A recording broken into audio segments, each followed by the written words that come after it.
Welcome. We're glad you're joining today's webinar on frontier issues in organ transplantation, an incredibly important topic facing us all right now. This is hosted by the University of Minnesota's Consortium on Law and Values in Health, Environment, and the Life Sciences. I'm Susan Wolf, Regents Professor of Law and Medicine at the university and faculty chair of the consortium, and I'm going to be co-moderating with my colleague, Dr. Tim Pruett. Today's event is co-sponsored by the National Science Foundation Engineering Research Center for Advanced Technologies for the Preservation of Biological Systems, ATP Bio. And one of the key things that ATP Bio is working on is organ transplantation. Of course, all opinions, findings, conclusions, and recommendations expressed today are those of the speakers and not necessarily reflective of the views of NSF or the consortium. Among the innovations that ATP Bio is pioneering is cryopreservation of organs in an effort to take time out of the transplant equation and get transplantable organs to more people in need. But that's only one of the many innovations our speakers are going to be talking about today, as perfusion options, xenotransplantation, and other interventions offered to transform transplantation. And all of that comes at a time when the US transplantation system is under scrutiny, with efforts to modernize the organ procurement and transplantation network, OPTN, and of course, above all, maintain public trust. So I'm going to turn things over to Tim. Let me just introduce him. Dr. Pruett is professor of surgery in our division of transplantation here at the University of Minnesota. He's also past president of the American Society of Transplant Surgeons and past president of the United Network for Organ Sharing, UNOS. Dr. Pruett and I co-direct the ethics and public policy component of ATP Bio. And with that, I'll turn it over to you, Dr. Pruett.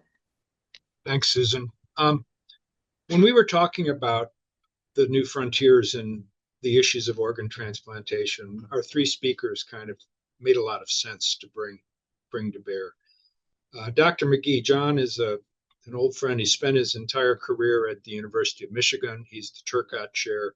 But more importantly for this particular talk, he's the current president of the OPTN, the public-private partnership which runs the transplantation system in the United States and is responsible for a variety of different elements, but he's trying to ride herd over the very quick changes that are being introduced in the system.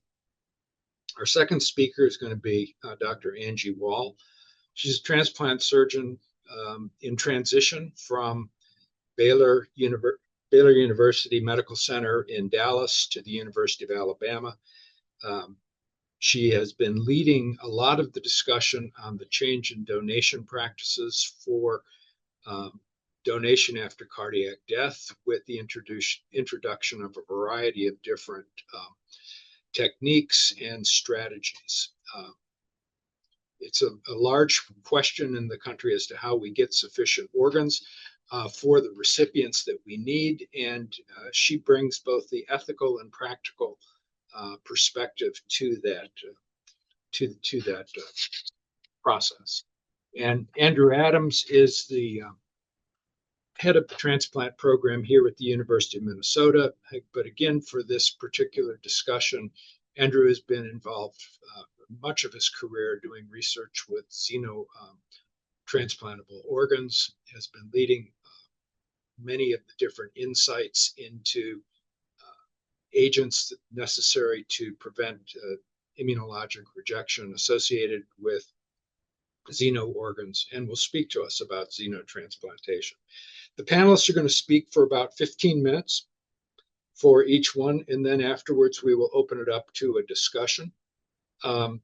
You saw on the wraparound slides the disclosure, so I won't go through them, but the goal of this is to really have a dialogue. And so we're going to ask you, if anything tickles your fancy and you want to discuss, to post your questions or comments in the chat using the functions on Zoom.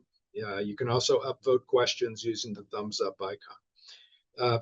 If you have technical difficulties, email the consortium at umn.edu, and the consortium staff is available for help. We really want to thank both our staff and the University Video Services to help manage today's logistics. As you know, we're broadcasting this event on Zoom. We're also recording, and immediately following the conclusion, the raw recording will become available. We'll post an edited version along with captions in approximately a week. Feel free to share the video, use it in teaching or in any other events which you feel suitable. Our team will be posting on social media during and after the event, and we encourage you to join in the conversation. If you want to dig deeper, there's a list of resources on the consortium webpage for this webinar, including some of the speakers' publications. And as with everything and everywhere, you're going to receive a survey at the end as to whether or not this was right and suggestions for improvements for the future. So just please take a few minutes and share it. So with that, I'm going to introduce John. John's the Jeremiah and Claire Turcotte Research Professor of Transplant Surgeon, of Transplantation Surgery and Internal Medicine, Pediatrics, and about a zillion other things at the University of Michigan. John has been involved with a variety of different components within the transplant field, and was recently given the task of trying to figure out how to modernize the national organ transplant system. So I'm going to turn it over to Dr. Magee to tell us his thoughts and how we're going to maintain both the reliability function and still introduce new products and new techniques moving forward. John, thank you. Thanks, Tim. Can you see my slides? Yes. Okay, thanks. And as Tim mentioned, I'm going to talk about the evolution of the organ procurement transplant network. Thank you, Tim and Susan, for those introductions, and thank you, everyone, for joining us today. And this journey involves many people, as I'll talk about as we go forward. So I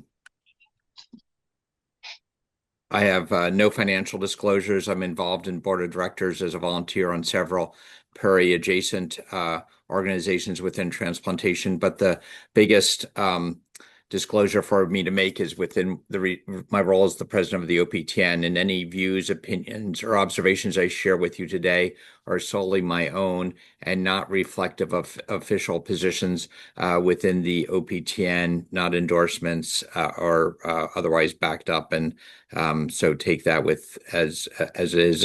I'll try and make it clear. I certainly can answer specific questions as well as we go through this. So I'm going to try and provide a brief overview of the OPTN, talk about some recent events, and lay some conceptual ideas for the challenges ahead as we continue to move forward. So I think it's useful to think about where we've been in the past, the history of transplantation.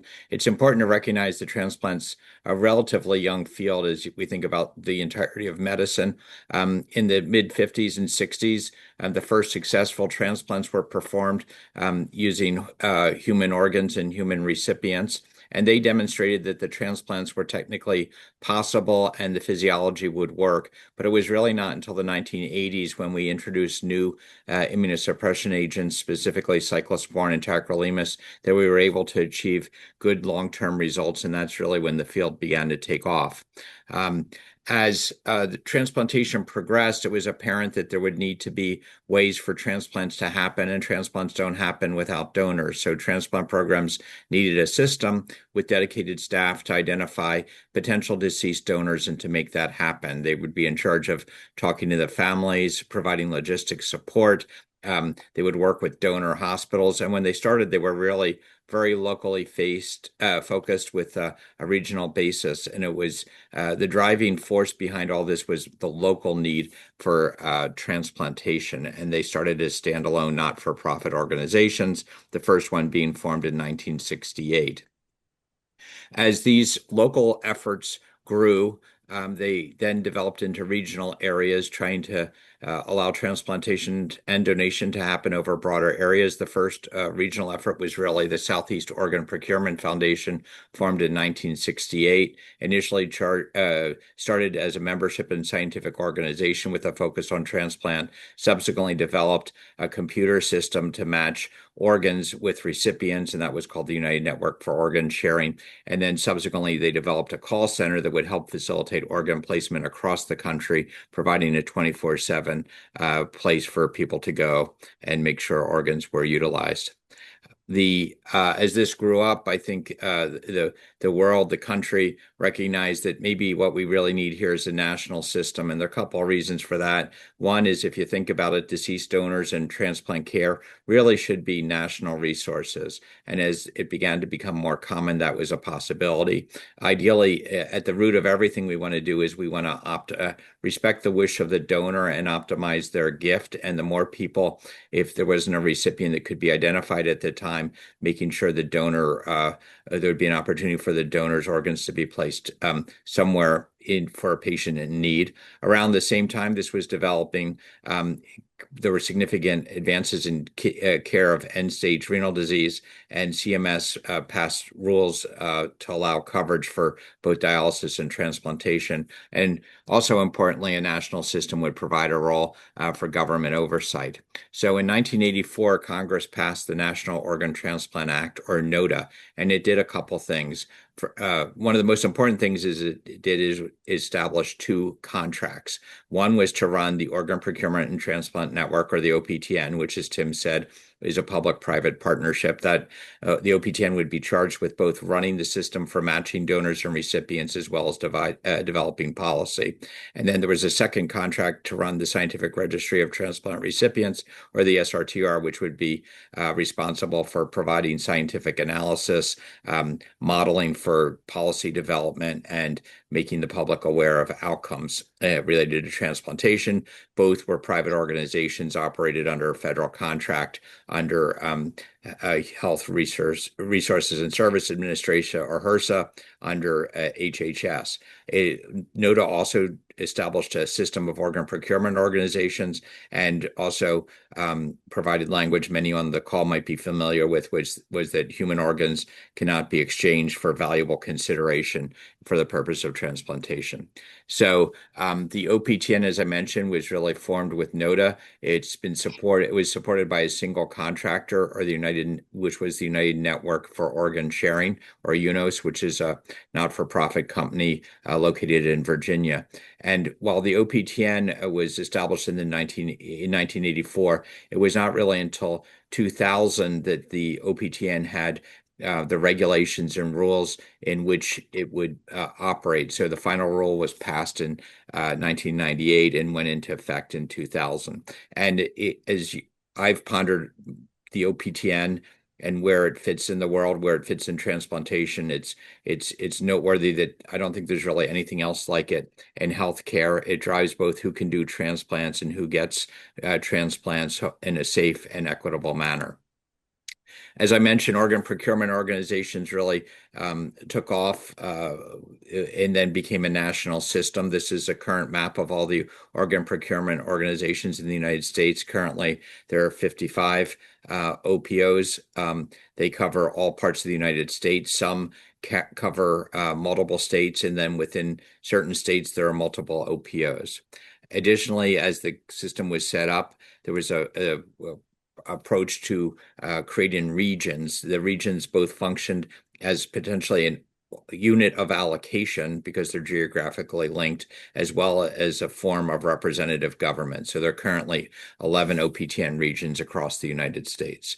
And as I mentioned, in 2000, the final rule was passed. It established, that's administrative rulemaking from HHS. It established how the OPTN would operate. It established rules around the board of directors. It would be made up of volunteers that govern the OPTN.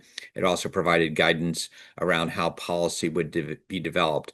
Specifically, the final rule outlines some specifics that the OPTN needs to consider every time we think about allocation, and they are listed here. So allocation policies need to be based on sound medical judgment. We need to make sure we use the best use of donated organs, promote efficient management of placement, avoid wasting organs and futile transplants. And all allocation decisions should be made on incorporate medical urgency, and we should minimize the effect of geography in allocation to the extent possible and not use arbitrary boundaries. So again, having thought about this for a while, Tim and I both have mentioned that the OPTN was a private-public partnership. What exactly is a private-public partnership? This is a slide I used for medical students for a long time. And so, Congress, I mentioned, set it up. They delegated it to HHS, which then formed the contracts and asked HRSA, specifically the Division of Transplantation, to run it. And then there's the OPTN board and committees. They also established a contractor that would do the work of the OPTN, and as I mentioned, was from 1986 to 2024. And as I've thought about the OPTN, at one point, when I was much younger, I thought it was everybody, all three levels of this, because it's a public-private partnership. At times, you think, is it the contractor and the OPTN? Is it just the contractor? Or is it just the OPTN? As I'll show you later, the OPTN is really just the OPTN. It's not the contractor or HRSA. It's also important to know that while the OPTN plays a vital role in transplantation, it's also just a sliver of the ecosystem that transplantation and donation need to work within. And furthermore, transplantation is also a small sliver of overall healthcare in the United States. So that's kind of one conceptual approach to thinking about the OPTN. It's very important, but it involves many other factors. So again, since there's always opportunity for improvement, but it's also important to recognize that the OPTN has accomplished great things over its existence. It's done a lot to improve all the ideas laid out in the final rule: equity, medical urgency, optimal use of donor organs, etc. There are many examples that I won't go into in depth, but a couple are listed here. One is the OPTN decided to deprioritize how much value is placed on tissue matching, which allowed for enhanced equity to transplanted organs, since the tissue matching is not equal across all races. We started to use dialysis start time for determining when kidney waitlist time should start, instead of from whenever somebody walked into a transplant center. We've made strides in maximizing utility. We've developed better approaches to medical urgency, and we've been sharing organs more broadly. And this system, again, is both the envy of most of the world and still has room for improvement. This shows the growth of organ transplantation from specifically just deceased donors over the last 2 decades, and about 100% increase across all of them. And as you look at these graphs, you'll note a lot of the increase has been in the last decade.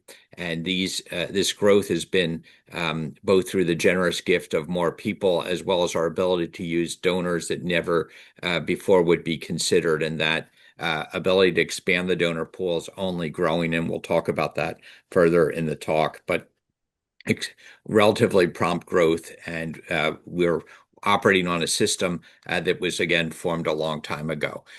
So with these innovations and great opportunities are also great complexity. So the idea of broader sharing means that, in fact, we can get organs to people, try and balance things out, but that also increases the complexity since it's not local. It can lead to many things, including efforts to make sure an organ gets placed.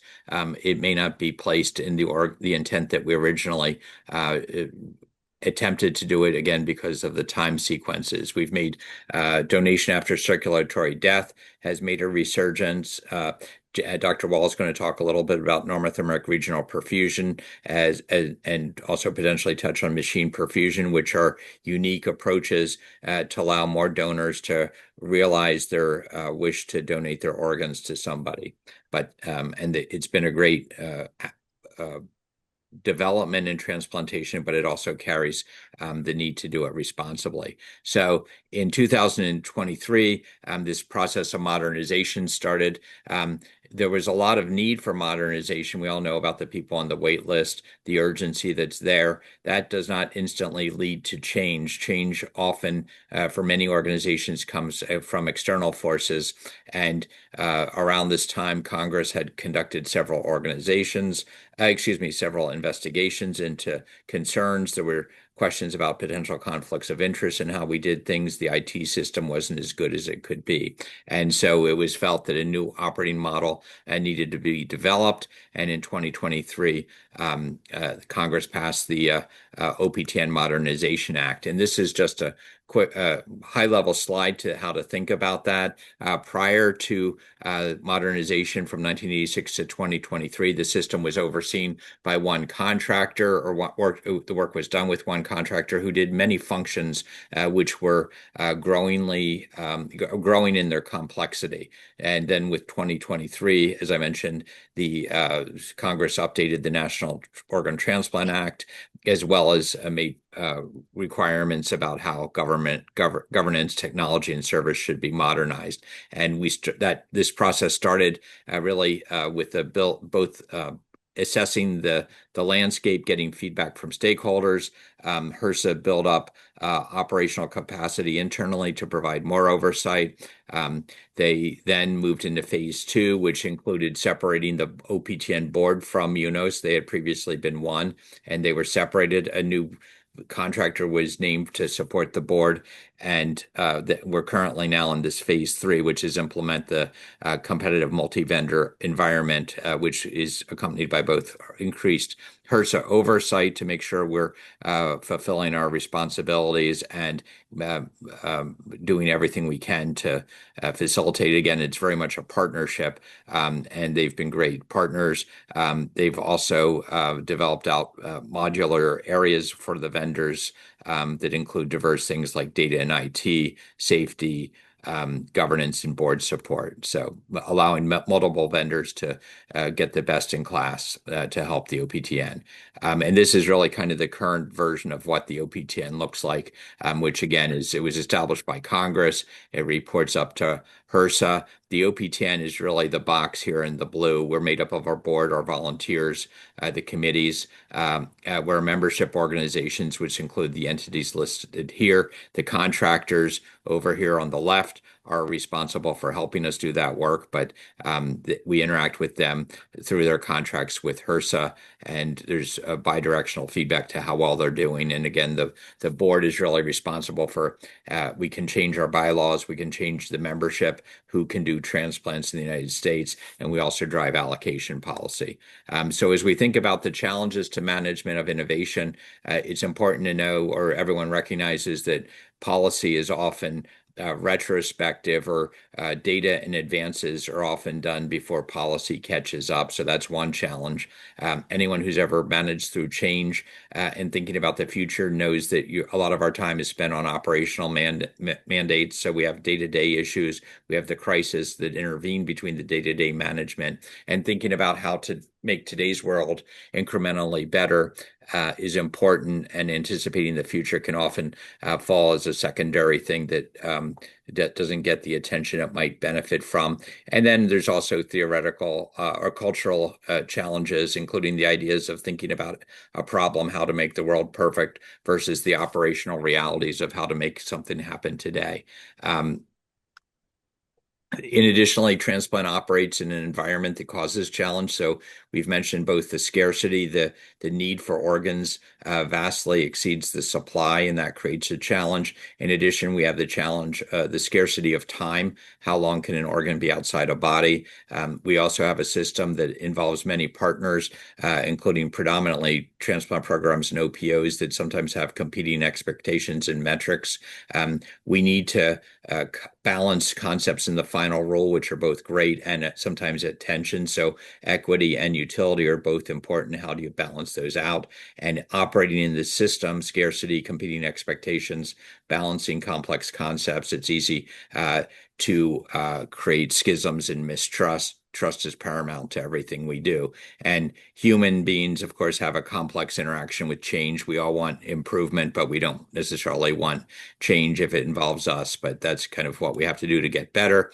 It's also important to think about the strength of the challenges and strengths of the government, of the OPTN. The OPTN is governed by a board of directors. It's 34 people at present. That's again set out by our rules and legislation. It's got to be about half transplant professionals. 25% of it needs to be made up of transplant candidates, recipients, and other donor and family members, members of the public. We have 25 committees.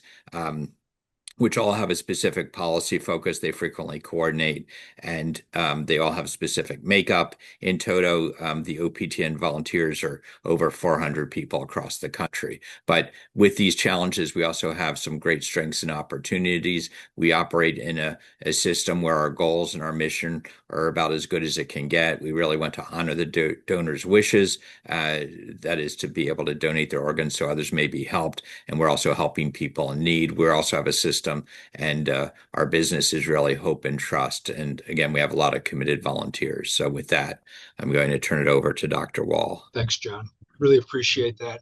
I'll introduce Angie just for a second. She's a transplant surgeon. Started her career in medical education and a PhD in healthcare ethics at at St. Louis University. Trained at Vanderbilt, did her transplant training out at Stanford, and has been at Baylor for the past rest of her career till the present, which she's now moving to Alabama. Angie's a leader in many, many areas. She has lots of publications in important journals and has been very intrigued with the impact of different ways that we die in the country, its impact on trust and its outcome and useful organs for people in need. So without that, Angie, you're on. Great. Thank you so much. I just want to say thank you to both Dr. Pruett and Dr. Wolf for the invitation to speak with you all today. And I am very excited to talk with you just briefly about ethics, innovation, and transplantation. I do have one disclosure. I'm not going to talk about this company, but I am going to talk in general about perfusion technology and the impact that this has had on both transplantation and ethics. So I'm going to start with context, because whenever I think about ethics, I start with the concept of context. The context of transplantation is rather unique in medicine. The first thing is that we have a high demand and a limited supply of organs for transplantation. We truly do have a situation where rationing is essential because we cannot transplant every patient who would benefit from transplantation.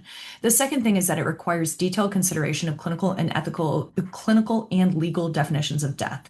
And the reason why is that we're going to go into it, but you can't utilize vital organs for transplantation or for procurement unless an individual is dead. And transplantation only works if there is public participation in organ donation. We can only, at this time, generate organs for transplantation and serve our end-stage organ recipients if the public buys into the fact that organ transplantation is a good. So the ethical principles that kind of derive from, or the sort of foundation of ethical principles derive from three different things. Dr. Magee already talked about scarcity. And when we have scarcity, we really need to think about both balancing equity or the treatment of equals equally, and utility, which is trying to get the most or the greatest benefit overall from whatever system we have. We also think a lot about death. When is somebody dead? How do we avoid harm in the dying process, and how do we make sure that we are maintaining trust in the transplant system by not harming individuals who are not dead in the procurement processes. And then finally, public trust. As I said, we really do have to have a transparent system on the allocation side, but also on the organ donation side. And we need to be very careful about the way that we respect autonomy in discussions around organ donation and authorization. So one thing that I think is an interesting thought experiment is to ask the question of what happens when the context changes. So one of the big contextual changes in transplantation over the last 5 or so years is the introduction of both in situ and ex situ machine perfusion technologies.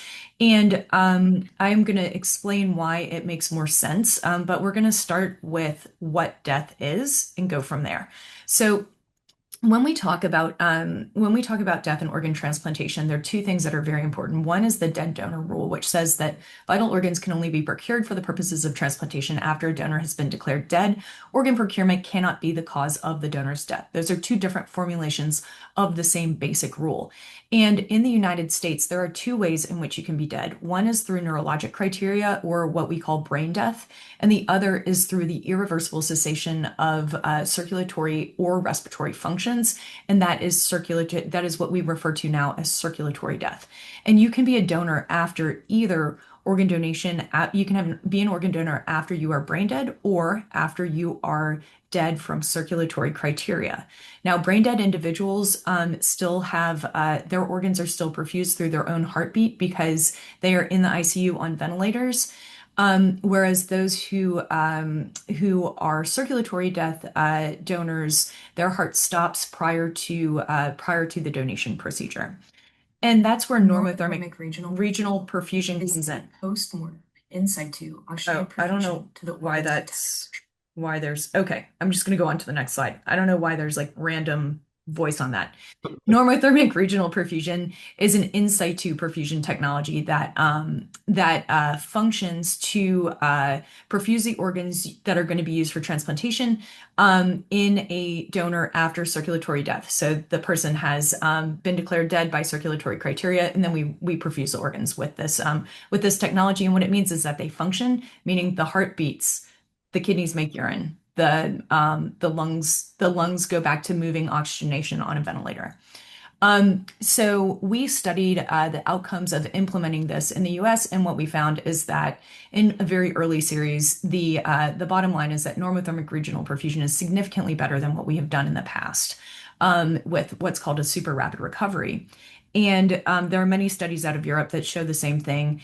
And not only is it better in terms of recipient outcomes, we have also shown that these purple bars show when my own program started utilizing donation after circulatory death, the main driver in our increase in our ability to serve our liver transplant patients and to perform liver transplants has been through the utilization of NRP in the setting of DCD.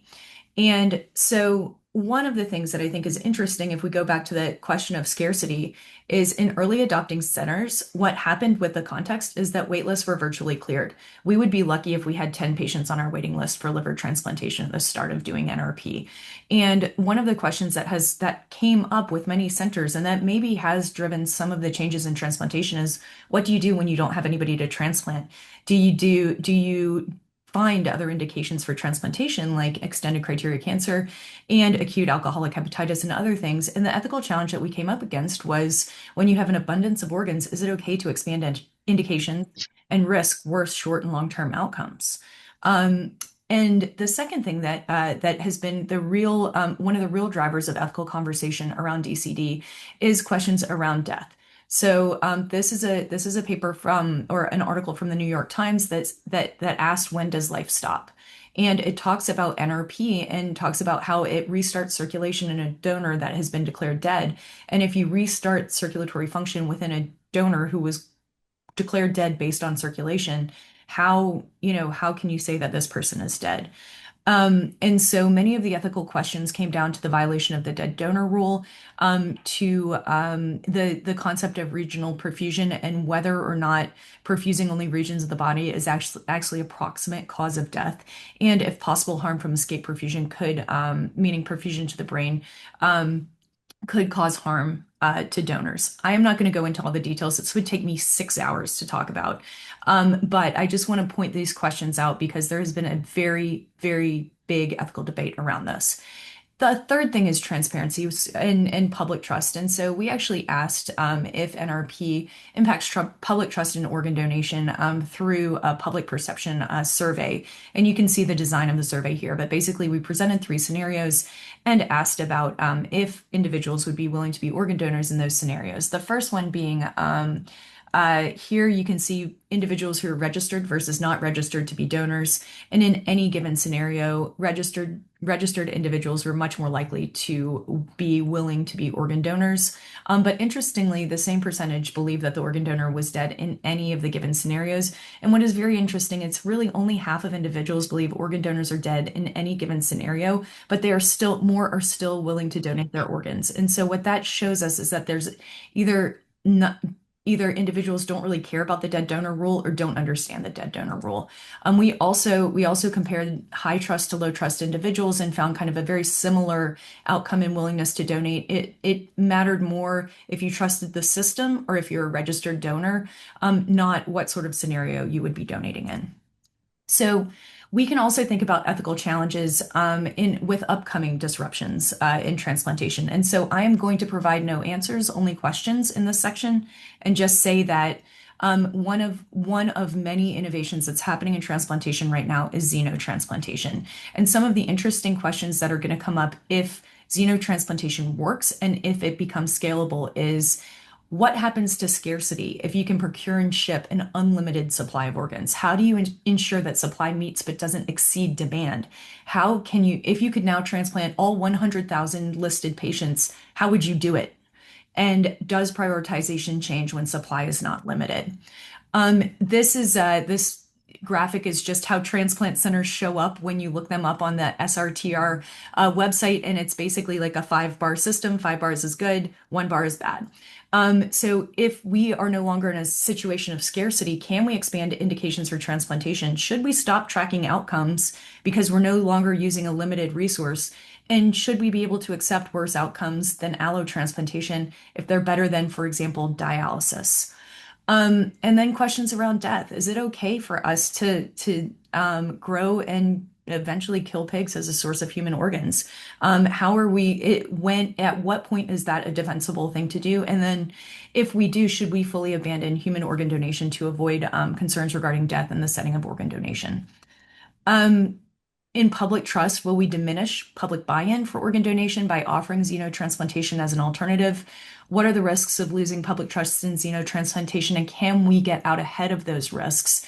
And how do we monitor the public acceptance of this procedure? So with that, I just want to leave you all with a few thoughts. Innovation often challenges not only the clinical paradigms, but also the ethical frameworks that we hold to in transplantation. We need to recognize ethical challenges that are arising in the setting of new innovations. And as they are being introduced, we need to assess not only clinical efficacy, but also the ethical risks that go alongside each of these innovations. Thanks, Angie. That was, you asked a lot of questions. Our final speaker today is going to start to address some of the issues relating to xenotransplantation. Dr. Adams did his medical degree and PhD in immunology at Emory, did clinical training in Boston, and came back for transplant and early faculty at Emory University. He's got a long research interest in xenotransplantation and will speak to us now in some of the issues relating to the application of using pig organs in people. Andrew? Thanks, Tim, and thank you, Dr. Wolf, for the opportunity to kind of participate here and share a little bit about work in xeno and kind of maybe where the future is going. As Angie kind of pointed out, there's a lot of questions, a lot of potential. So I appreciated both John's and Angie's presentations. As it was pointed out by both John and Angie, that there's been a lot of progress with as far as organ donation goes, organ availability. But if we just focus on kidney transplant and the list, there still continue to be far more people that are awaiting a transplant than we have the ability to, treat them, despite these new technologies that have, certainly changed our field and broaden the number of people that can benefit from transplant. There's still a huge gap. And that's really kind of where this concept of xenotransplantation has started. And when you start to think about the burden of, for example, end-stage renal disease or kidney disease, both in the U.S. and worldwide. It's not something that's going away. Our population is aging.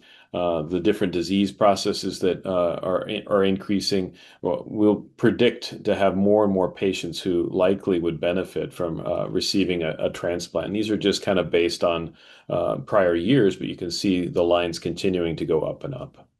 We know that while dialysis is a life-saving therapy, kidney transplant provides both better quality of life as well as increased longevity, and that's been proven over and over again. But the problem is trying to be able to get people to a transplant, and that's the challenge that we've all kind of addressed. And despite our best efforts over the last 50 years, we've still fallen short, and many patients don't make it to transplant.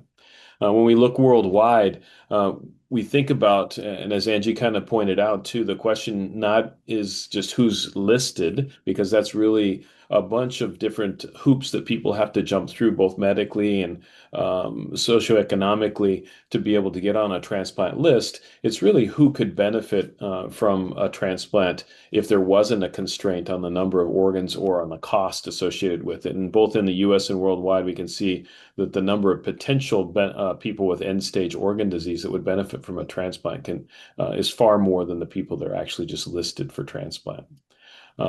So xenotransplantation has emerged, and it's not a new concept. It's been around from the 1950s and even before that, of utilizing animal organs or different species organs to treat patients with end-stage organ disease.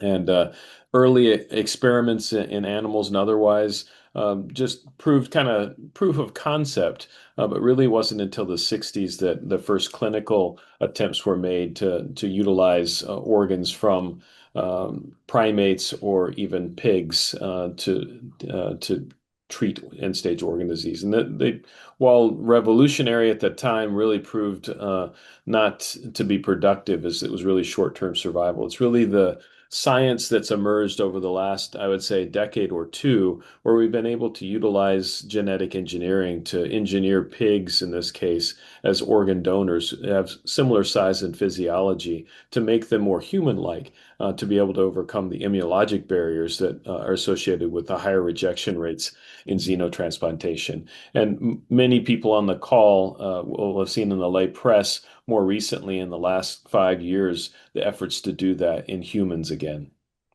And so really it was the late 90s, early 2000s where the genetic modifications of pigs to start to alter their DNA to make it more human-like and more acceptable for organ transplantation that have revolutionized the field, along with novel immunosuppression that's allowed the ability to control the immune response to the point we can get survival of pig organs in preclinical models or in humans, sufficient amount of time to start to think about it as a realistic therapy. And CRISPR is really driven that, the ability to make edits in the DNA of the donor pig in multiple locations, to the point where now they're genetically edited pigs that have 100 plus gene edits, inserting and deleting genes to make them more acceptable. And this drove a lot of discussion in the lay press about the end to the organ shortage, being able to utilize pig organs now for humans who have end-stage organ disease. In the last couple of years, the discussions now centered around the potential to be able to use that in certain indications where there's a high risk of death and there's really not an appropriate therapy that can be applied. And this is just some of the headlines from different places that have started this conversation. So when we're thinking about human kidney xenotransplantation, as was suggested earlier, it's the potential, or has the potential, although not realized, to end the organ shortage for those people that are awaiting a transplant. Certainly, all of a sudden, the wait times of 5, 6, 7 years that that current people have to endure could be ended. And they have the benefits of receiving a transplant that we know from allotransplantation from other humans can improve quality of life, can certainly drive longevity. But does a pig organ, are we at that point that we should start to consider clinical trials, is really the question. And thinking about moving forward in a responsible manner, just not only having the scientific basis to be able to do that, considering the ethical questions that surround utilizing animal organs going into humans, ensuring that we have humane treatment of donor animals and really have justification for their use. And then all the other questions that are starting to emerge now with this type of therapy, where what are the implications in public health? What about access? Who's able to participate in these trials? Who's able to potentially get a transplant? And then informed consent is a particularly important component of this, knowing that these organs may, especially in the early term, not last as long as a human transplant. But is that better than being on dialysis? Do we have the data to support that? And it's really going to require robust thought process into the regulation and oversight that does that not only in the US, but globally. This is an effort that isn't centered just in the United States. It's really taken off throughout the world.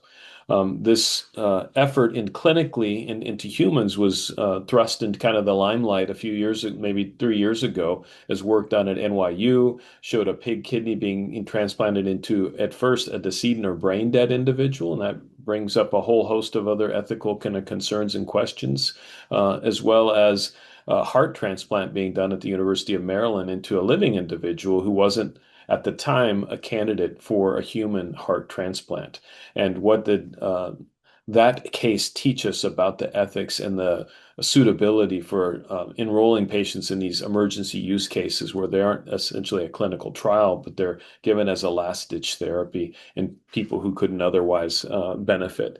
And then more recently, the work that's been done at Massachusetts General Hospital in Boston, where the first genetically edited pig kidney was transplanted into. Now there have been several patients both at NYU, in Chicago, and at Mass General using these genetically edited pigs that are specially engineered for this effort. And this is expanding beyond kidney transplant now to liver transplant. This is work done at the University of Pennsylvania, where they're utilizing now pig organs, a pig liver in this case, and an extracorporeal circulation device where the blood is taken from an individual that has acute liver failure and maybe isn't a candidate for a liver transplant and is able to utilize the properties of the pig liver to be able to give the factors and other things that are needed to detoxify the blood of the individual that is in liver failure in hopes of recovery, either because they're too sick for transplant and get them to suitable to a point where they can receive a transplant, or as a bridge to recovery in some circumstances where socioeconomic factors don't allow for them to receive a transplant at that time. So questions that we have that are outstanding for translation are similar to ones that Dr. Wall brought up, but do we have sufficient scientific evidence to warrant moving forward for a trial in patients, both from a safety standpoint and from an efficacy? And some of those have been answered. I would argue that not all of those have, despite the fact that we are moving forward with clinical trials that are driven in large part by the companies that are supporting the development. And is it time to move forward? How do we make progress without moving forward with clinical trials? And which population is it ethical to offer the trial to? What are the expected benchmarks? So can we tell patients what do we know and what we don't know?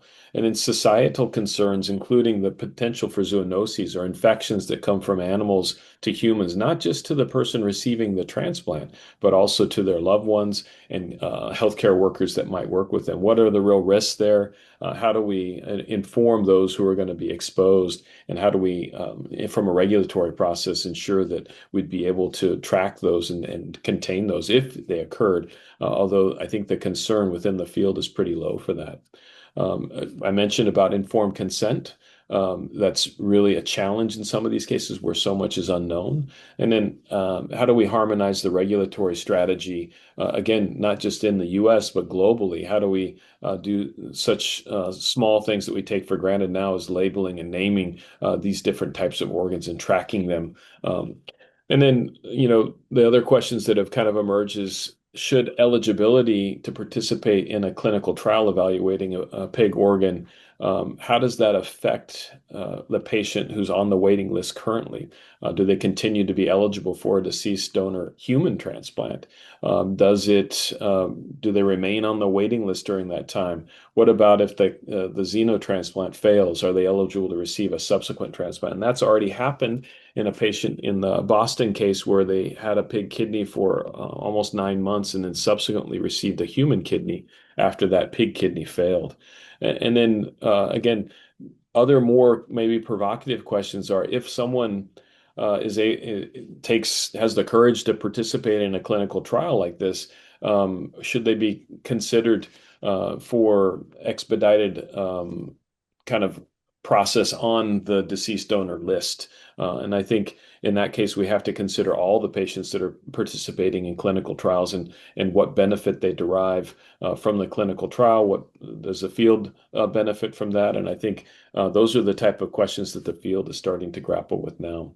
I just wanted to thank my collaborators and the opportunity to kind of participate in the forum. Thanks very much, Andrew. I think, Susan, are you going to take it from here? Yes. So we're going to ask all three of our speakers to join us in gallery view for discussion, and we've got some wonderful questions in the QA, but absolutely keep them coming. And if you like a question or you want to elevate it, remember you can use that thumbs up icon to do that. So I'm going to kick off questions right now as our speakers are joining us. And start with a question. I'm going to start with you, Dr. Wall, but then invite Dr. Magee and Dr. Adams to join us too. Dr.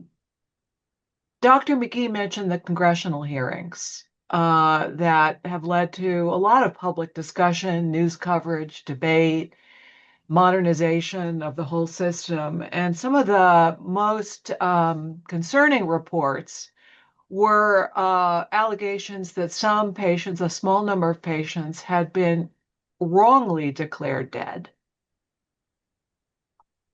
And I wonder how you interpret those cases, because of course, public trust, we've got a question.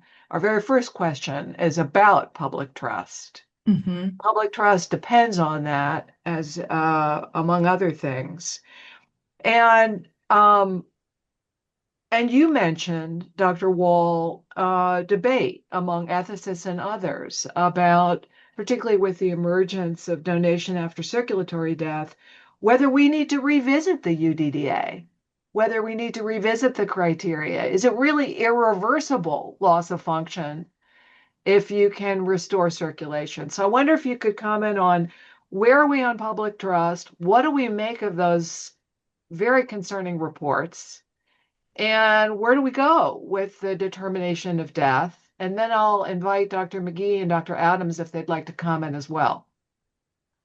So the first thing that I want to talk about, I am not privy to the exact details of the cases that have been kind of discussed in both the lay press as well as in the congressional hearings. But what I do want to talk about is the donation process. And I think that this is really important because in the overwhelming majority of cases, and I still do my own procurements, so I still go out and do organ donor cases in both DCD and DBDs. The organ procurement organizations do an amazing job.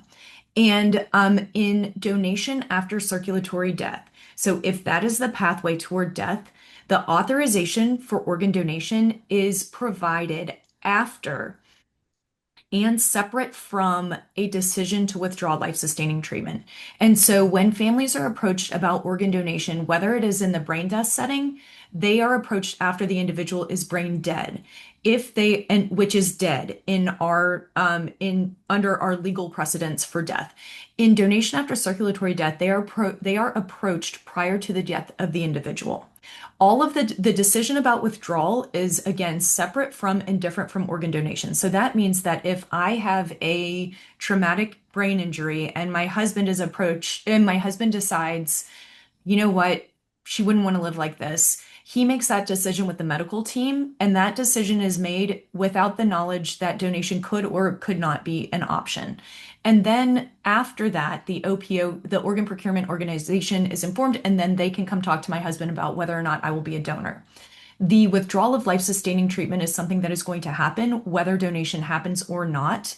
And it is our job as transplant surgeons in the transplant community to be available to procure organs for transplantation if that individual dies in a time frame acceptable for organ donation. We have no intervention, no differences around.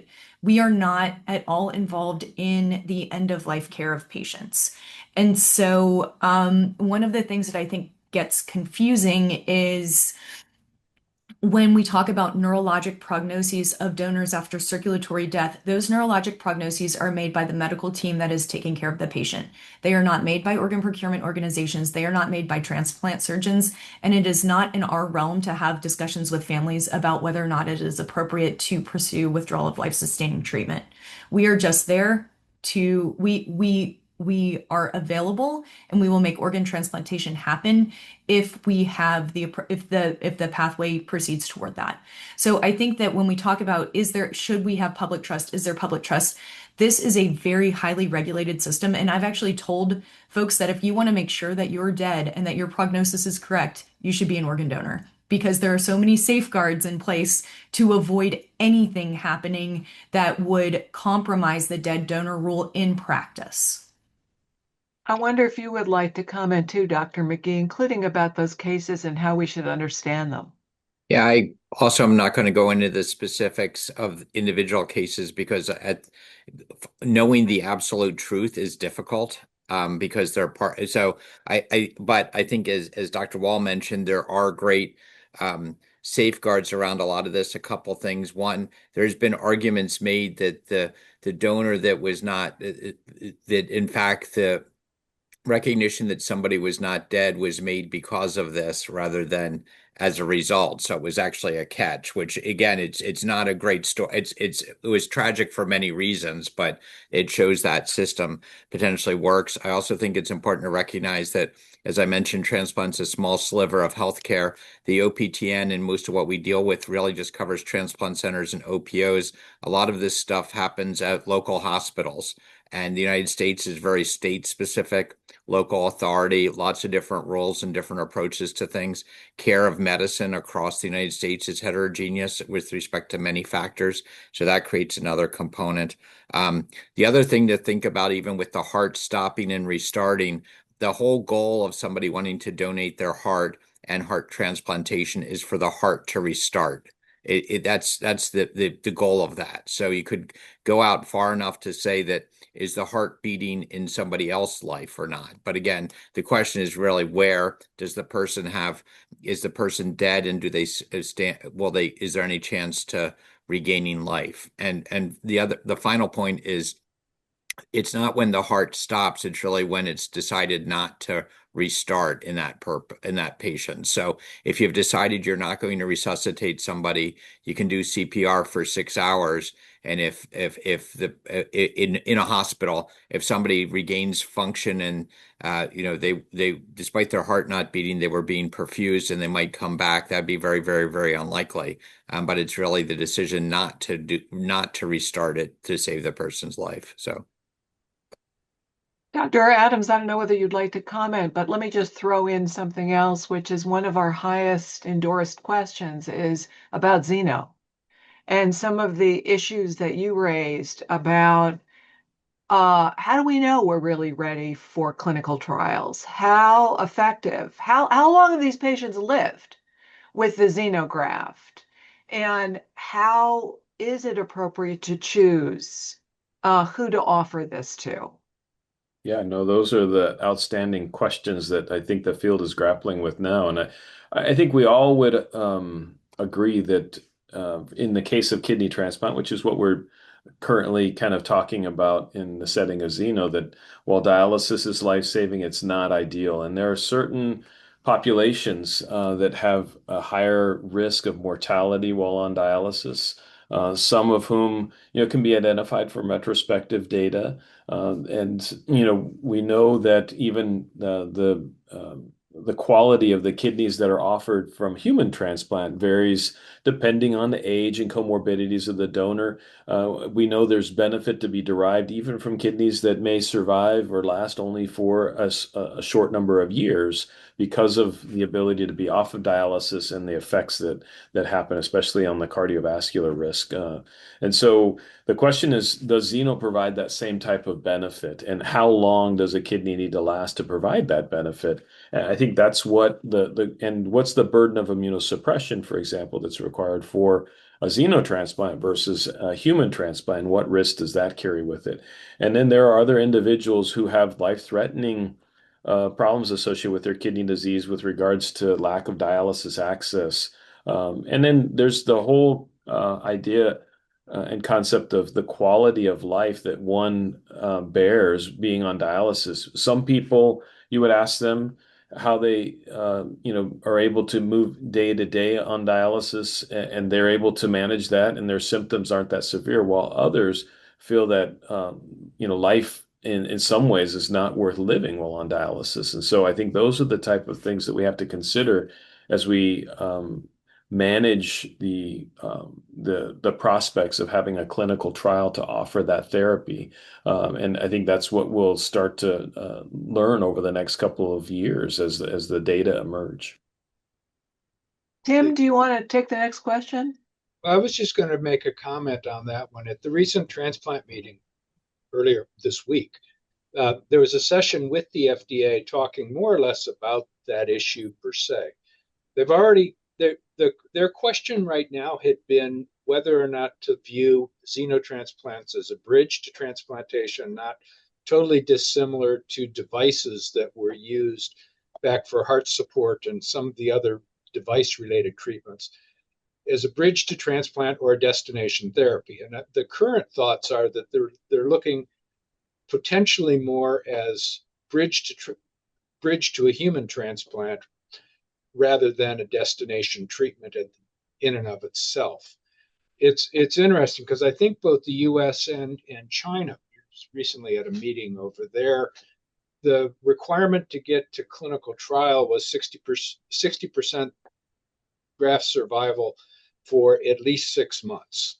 And so the FDA now has approved both eGenesis and Revivicor their own clinical trials of 6 to 10 patients to try to do it. And I think that they've also come up with that as a standard to move anywhere past this, is to make sure that grafts last at least 6 months and at a reasonable percentage, but with the goal of being that. Dr. Adams, do you want to comment on that? No, I think Tim and I have talked a lot about that. I think it's still a little open question as to there's survive and then there's provide meaningful function. And Tim's done a lot of work on this too with regards to how much kidney function, there's enough kidney function to keep you off dialysis.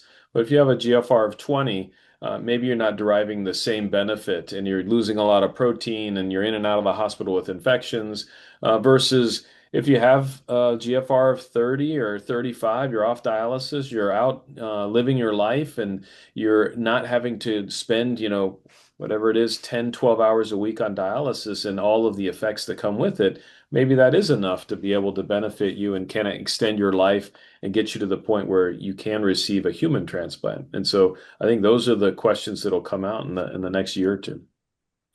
I will bring one piece up because I think that the interesting question is if we're talking about a bridge to transplant that's 6 months to a year, our waiting list is right now, 5, 6, 7, 8, sometimes 10 years.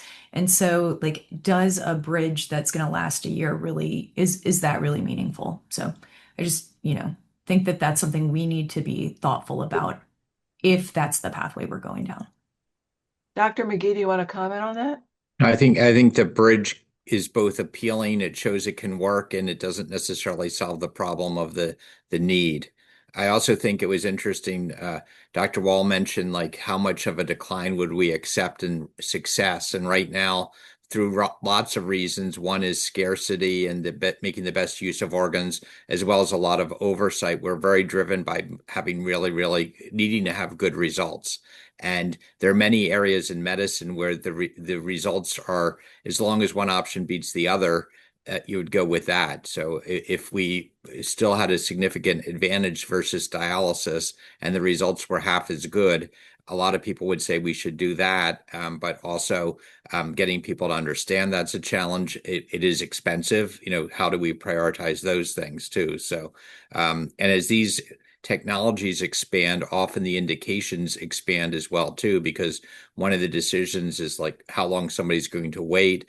Do we stand a reasonable shot of helping them? So the waiting list, if there's more organs available, the waiting list, the potential number of candidates is likely going to increase.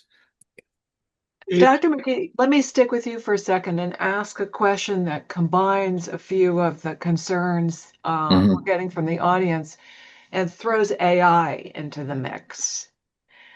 So we're talking about a potential future where there are multiple options for somebody who needs an organ. Conventional allograft, perhaps a xenotransplant. As you know, and we mentioned, ATP Bio, for example, is exploring the potential of prolonged biopreservation. How would we sort that complex an allocation picture? Who would get what? And what is the potential role for AI? Yeah, that's a great question. Both everyone on this panel knows there's a great quote that xenotransplant's the future of transplantation. Now we can add AI to that. And I think, AI can solve lots of problems. It doesn't always get around many of the issues. There are even efforts within many of the things we do in transplantation that are kind of risk benefit things or just looking at priority scoring systems. At the end of the day, it all comes down to an individual patient. The other question is, if within the OPTN and NOTA, it really covers or human to human transplantation. Where does xenotransplantation fit into this? How does it interact with the two systems? So that we need to figure out how that should work, and then just thinking about the best way to make things. So I'm confident that AI will fit in things. There are people who've argued we should just have you're going to accept, there's no individual decision making with respect to does Dr. Magee or Dr. Adams accept this kidney today? Which, one of our other general principles is that the individual determination of both the physician and the patient to do the right thing is something we believe strongly in. So I think AI can help guide things. I don't know if we'll ever get to a point where it is the determinant of everything we do, but they're all to be discussed. Dr. John, Wolf, do you have comments on, what we should think about in terms of the benefits and the risks of AI, particularly as we continue to try to advance equity in this more complex system? So I think that we can derive benefit from AI in realms where there is a lot of administrative burden. So an example for me would be really kind of sorting out the logistics of organ allocation in a way that the information that I need doesn't come in 75 text messages and on PDF files. That would make my life easier, and it would be a way to sort information in a way that's digestible to me, but I would always be the end user in the loop. And so I think that, and even for like creating, determining what the best like travel of kidneys is across the country, like if there are equivalent kidneys and I have one in Dallas that's supposed to be going to John in Michigan, and there's one in Michigan that's supposed to be coming to me, like are there ways to create like swaps virtually that that improve the logistics of moving organs around the country, decrease the amount of carbon that we're using, the amount of flights that we're using, et cetera. So I do think for those bigger kind of questions around logistical problems where the surgeon is still in the loop at the end of the decision making, that's where I hopefully will I think we can see immediate benefit. Where I see risk is bringing AI into some of the choice algorithms. and particularly using historic models to determine the best donor recipient matching, because we know that we have had biases in the transplant system in the past, whether that's bias toward liver transplantation in men over women, just due to the way that the MELD score has been calculated. There are disparities, racial and ethnic disparities in transplantation that we have spent a lot of time trying to fix. And if we bring AI into our prioritization system and train it on bias models, we will continue that bias. So that's where I worry that we could try to bring it in to solve a problem and create a worse problem. You know, there are a number of questions here about selection criteria and equity issues. One of the highest endorsed questions is about the role of age.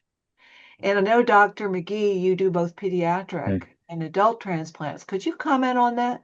Certainly, I saw that question too. It's a great question. So, a couple things. One is when NOTA was passed, one of the requirements of the way the system was work is that the OPTN was charged with recognizing that children were different than adults and their unique needs needed to be considered, which include things like including around development. I mean, there's both the opportunity of how long they would live, but it's really the impact of end-stage organ disease. But regardless, pediatric patients get a preference. That ends at there's a dividing line between 17 and 20, which is for somebody that thinks in continuous concepts and categorical. It's always struck me as a little odd. But anyway, there's a pediatric preference there. Then there are actually impacts on age for maximizing basically utility, because if you had a kidney you knew would last 80 years, you might not want to put it in the 80-year-old. And conversely, if you had a kidney you thought would last 10 years, you might not put it in the 10-year-old because you want to get as long out of each kidney. So there are components both on the donor side. So older donors have higher risk, and depending on which organs the clinician and the patient decide they want to accept, age plays a factor in that. And then conversely, on the recipient side, the person getting the kidney transplant, there are factors that go into the scoring of how old somebody is. The key is also to recognize age as a biology thing rather than a number, because you also don't want to be discriminatory. But for kidney, age plays a bigger role. Liver, heart, lung, less. But then there are also the screening criteria for who gets one. And I always tell patients our goal is to help you live longer and or better, which are both good goals. And it's everyone on the call also knows that you can hurt somebody operating on them. So you want to make sure they can get through the operation and achieve a benefit, but it comes down to the individual patient. John, there was a note in there about the relationship with industry and researchers. And as the OPTN gets revisited in terms of information and restructure, there are two parts to this question. One part is, how do we incorporate new technology into our existing allocation systems, whether it's a xeno, whether it's a regional perfusion, whether it's machine perfusion. And if you take a kidney out, you put it on a machine for 48 hours or more, and do you reallocate it to the same people? Have you started to deal with the issues relating to information technology? And the second interest is, because of the concept of industry being in here, how accessible should information be? We've gone through this with normothermic machine perfusion, where much of the data about the benefit of machine perfusion is within the industry and not within the public domain, certainly not within the OPTN, to make evidence-based decisions based on the data which is there. And so the question is going to be sharing of information that goes between industry and the public sector, in this one being OPTN and HRSA, as to say, where does this fit inside? Has that been part of the OPTN modernization structure?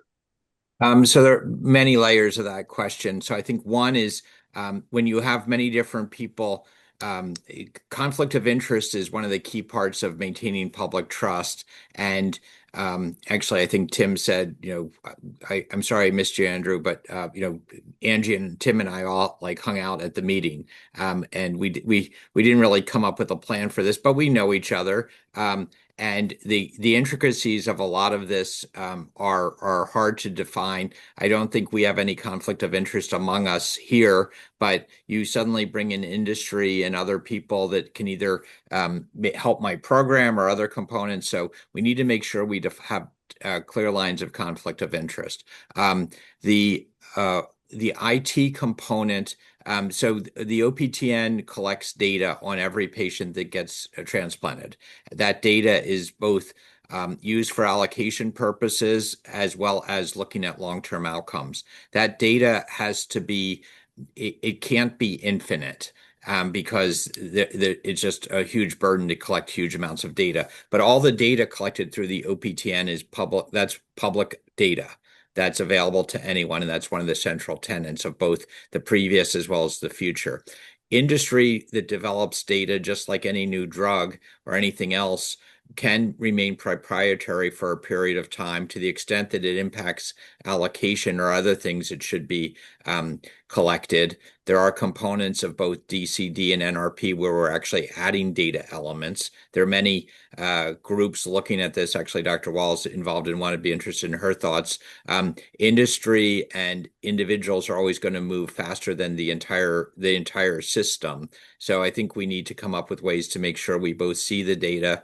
There are other people involved in the oversight of this too, as well as the FDA, whether it be a device or Xeno, that would also have access to data. So I think, and then figuring out how to fix it for cost is another issue, because an IT system, sometimes adding incrementally to an IT system is insanely expensive, but also building to an IT system is expensive. So we need to live within our restraints. But bottom line is, we can't have somebody just pay for the system when it's a federal system. So.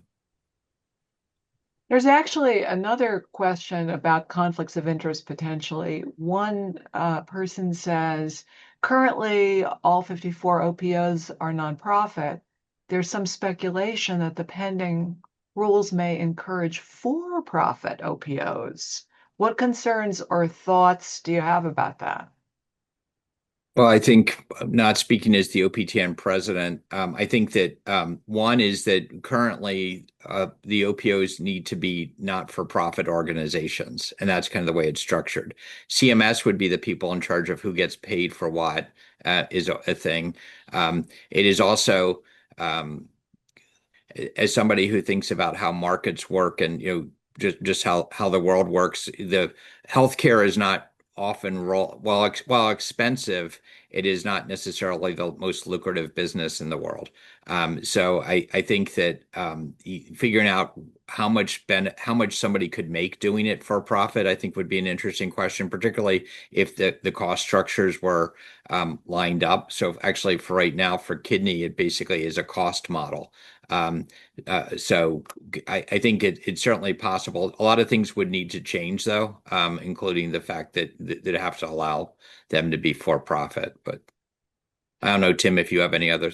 Tim has also been in this space for a while. So I think it's an interesting concept. You're right. There's not a lot of money. But secondly, I don't think CMS would be under a tremendous amount of flack for putting a for-profit, giving a monopoly to a for-profit organization. I don't think it would happen.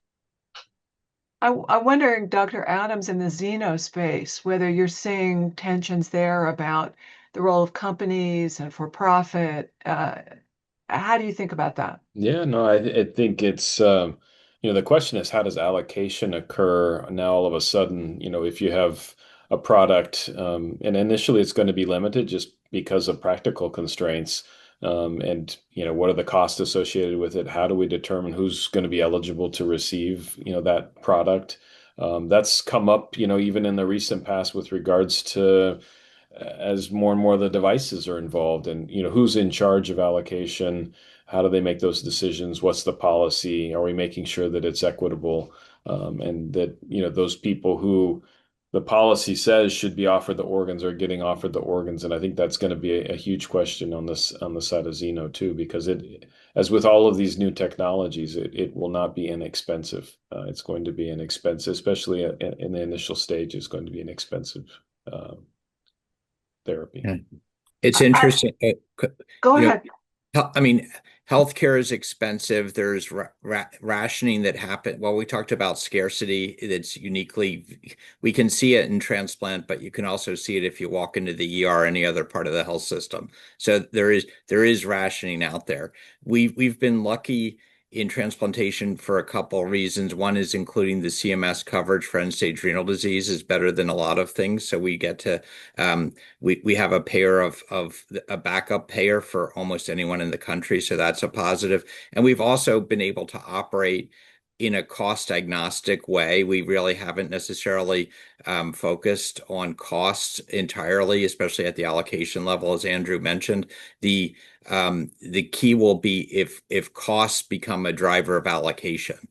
Because there could be both people that could pay the extra for, I want this, or centers that want to do it could do it at the price of other people. So I think that we have ignored cost and allocation, but I could see it being coming in, I would say subvertly, but it will actually be probably overt as far as something we'll have to deal with. So, and that drives a lot of healthcare anyway in the United States. The question is, will we be able to stand on the high ground of it not being a thing, or will it drive forces?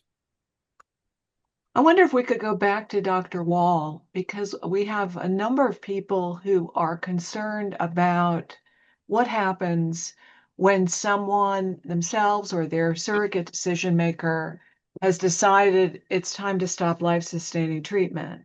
But they are also someone who has authorized organ donation, maybe not realizing that that could affect the exact process of terminating life-sustaining treatment and then retrieving the organs. One person says, I wonder if any panelists would like to comment about the use of first-person authorization for donation after circulatory death.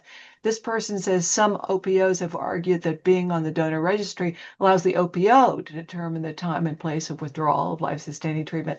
I will say that Minnesota is one of the states that has a statutory provision on what to do when there's a seeming conflict between the person's health directive saying stop and their choice to be an organ donor. So can you talk us through how to reconcile these two?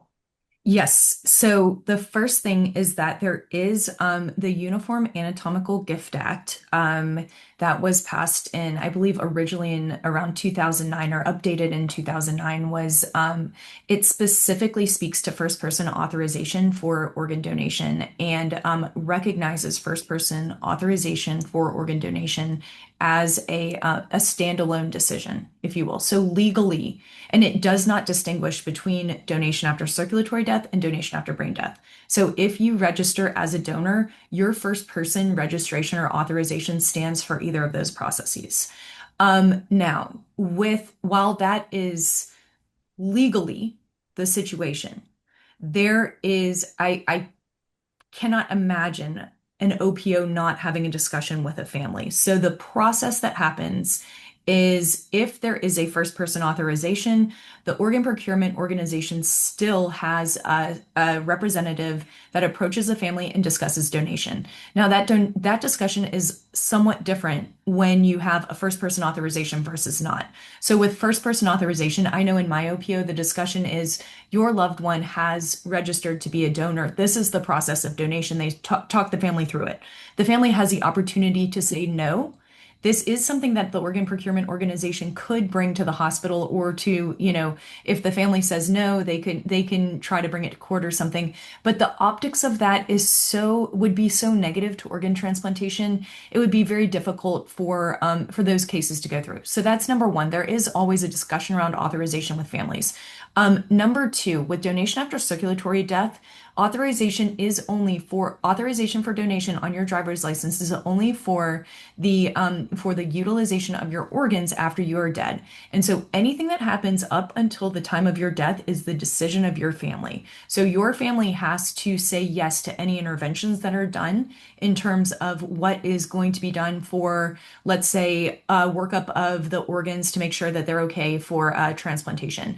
The family has to consent to any pre-mortem procedures, including the administration of heparin prior to the withdrawal of life-sustaining treatment.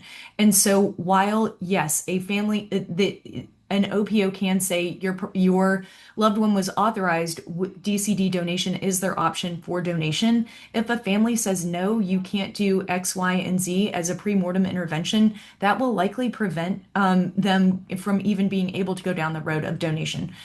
Now, there are times when, let's say, a family says, yes, we want to donate and we want these specific parameters, and the OPO comes back and says, hey, we have a sick patient that's in, like halfway across the country, the organ procurement team needs an extra 6 hours to get here. Would you be willing to change the time?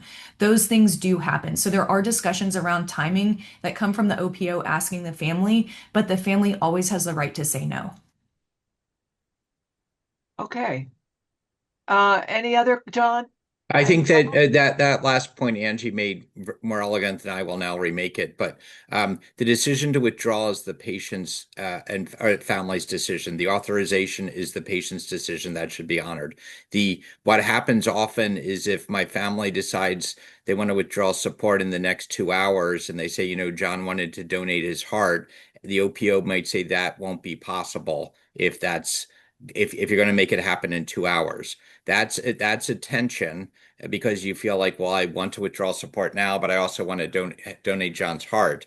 The family gets to decide where that lands. So it's responsible for the OPO to say that we can't make the heart that happen in 2 hours, but you get to decide. So it is again up to the family to decide what, if and when they're going to withdraw support. There is a big picture question here about where our system and our criteria fit internationally. How do we stack up? What's going on in other countries? Do you want to start on that, Dr. Magee? Yeah, I think it's both. People say we have the best system in the world, and then but how do you have these problems? So I think one way to have problems is do a lot of something. We're a big country. Another problem is to be transparent. Another way to know you have problems is to be transparent, which is a good thing.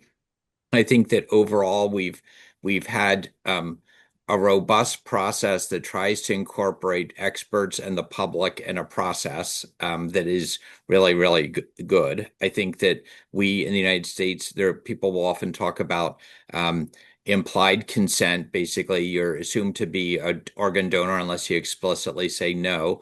We believe in the United States very much on the individualism and the right of the person to decide each thing. So it's a little different that way. I think that's what the United States wants, which is consistent with many things we do. I think we there's I think overall, there are countries that either don't allow a lot of living donation or deceased donation. So a lot of it is just very cultural. And it's also at times important to recognize, the United States is a big country. This was designed as a national system, which is a huge positive. Actually, so it's just different operating circumstances. It isn't to talk about freezing organs or allowing them to be available. A lot of what's been driven so far has got both the supply shortage as well as the time shortage. So if you could make an organ be good for a month, you don't need to probably even use a helicopter, and you also can decide to make sure it goes to the right person and even wait if they need to be tuned up or they're sick for that week or something. So it's going to change the way we do things. But I think within the United States, we have the best system. We have people look to us for thinking about how to do it. So but there's always room for improvement, and we learn a lot from other countries too. And I wonder, Dr. Adams, if you can put xeno into a little bit more of an international context too. I think there was a report of a patients surviving with the xenograft maybe beyond a year from China.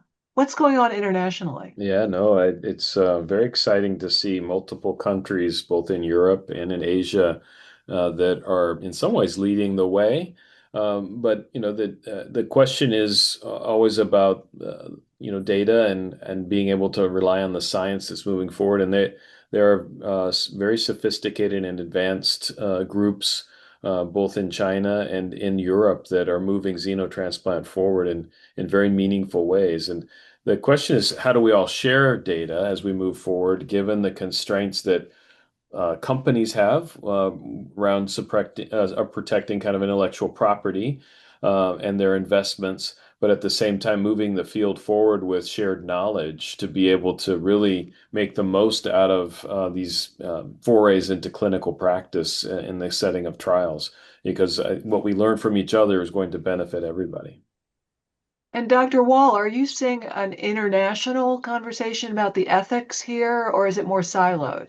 No, it's actually, I think that NRP has been one of the places where we have brought the whole world together, at least the whole world that does DCD transplantation. I had the opportunity about a year and a half ago to join in an international consensus Delphi process around the ethics and procedures that we should be doing for NRP that was driven by the European Society of Transplantation.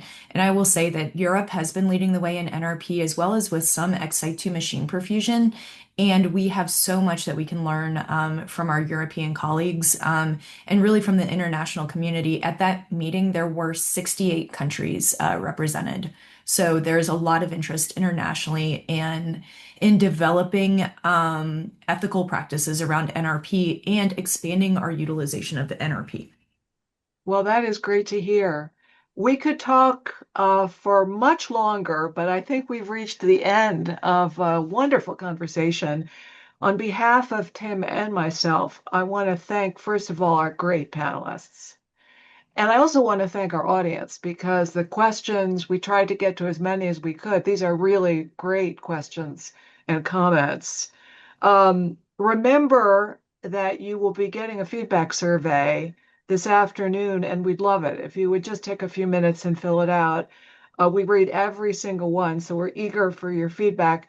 Stay tuned because the raw recording is going to be posted immediately. Just go to our webpage, and then in about a week, the slightly edited version, if there are glitches or removing those, is going to be posted instead. So use it, share it, use it for teaching, use it with colleagues. Thank you for being part of today's webinar and stay tuned. More to come. Thank you.